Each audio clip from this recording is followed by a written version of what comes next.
You're watching a disturbing trend in the Phoenix, Arizona suburbs. Hello everyone. Welcome to True Crime Archives by Chacha Channel. For newcomers to this channel, if you love true stories, this channel was made for you. We post intriguing true crime untold stories. If this interests you, don't forget to subscribe to the channel and turn on notifications so you always get the latest content. Your support means a lot. Don't forget to hit the like button. As I've told you before, the like button is a simple gesture for you. But for me it's something huge because it helps YouTube know that people like my content and shows it to more new people. So please don't forget to support me by hitting that like button. Young teens ganging up to beat random victims at fast food restaurants, in parks, at parties, and other locations where high school students gathered. My son turned his back to them to get in his car and was struck in the skull with brass knuckles. They call themselves the Gilbert Goons, named after the city of Gilbert, Arizona, as they troll the town relentlessly punching, kicking, and using weapons, leading to angry parents and community leaders who say police and prosecutors aren't in control or making enough arrests. It is irresponsible to the community and it is completely harmful to the victims. You're done. For more than a year, police have struggled to control the violence from the gang of about 20 upper-middle-class teens from multiple area high schools. Then it turned deadly. 911 emergency. Hey, I'm at a party. What's going on? Take a deep breath. A bunch of people are here with guns and they just jumped my friend and he's knocked out on the ground. One of my friends broke his wrist. The other one's knocked out on the ground. Okay. I'm scared. To keep up with this series and even more interesting true crime stories that never came to light until now, hit the red subscribe button. Now back to the story. It was supposed to be a fun Halloween party for 16-year-old Preston Lord and his friends when police say a group of random teens showed up and wanted to steal a gold chain.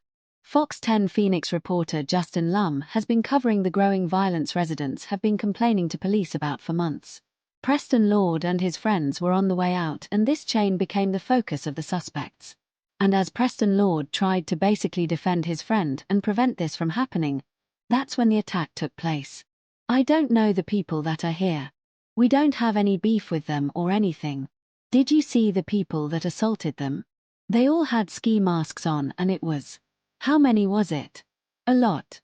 Like 4 or 5 or more. Like 15. The gang brutally beat Preston, who was rushed to a nearby hospital. Preston was unconscious in the hospital for 2 days before he was finally pronounced dead. He was a son, a brother, and a friend. Preston's death would become the tipping point, his family demanding that something be done to stop the violence that took their son.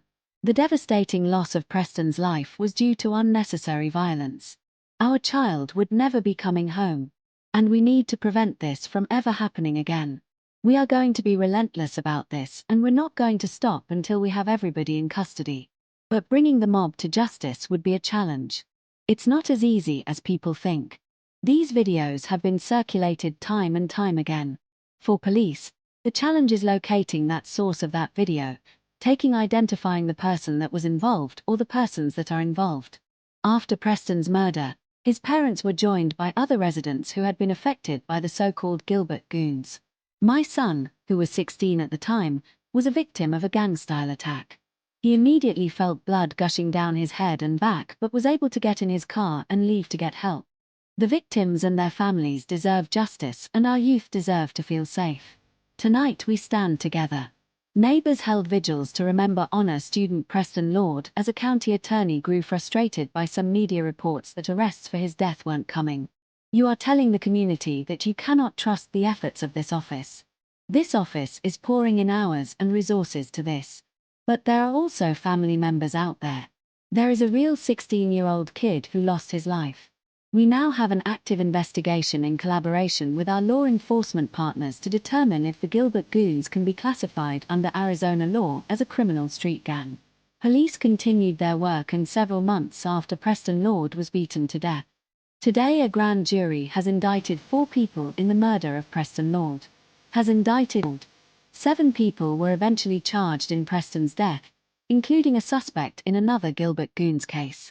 One of the 7 suspects, William Hines, connected to another assault in Gilbert at an In-N-Out parking lot, where another victim months prior to this was attacked and actually had internal damage to his kidney. Then more crackdowns as police make several arrests in a number of different cases. Now, as the 7 indicted in Preston's case face a judge, Preston's family attends their hearings, holding out hope that all the senseless violence will soon come to an end. It was a deliberate attack on Preston. It wasn't just a couple kids throwing punches. It was an attack on him that took his life, and they should be held accountable for his death. Like, comment, and subscribe to the Serial Crime Chronicles, where every crime has a witness, and every truth will be told for more true crime stories. See you in the next episode, and thanks for watching.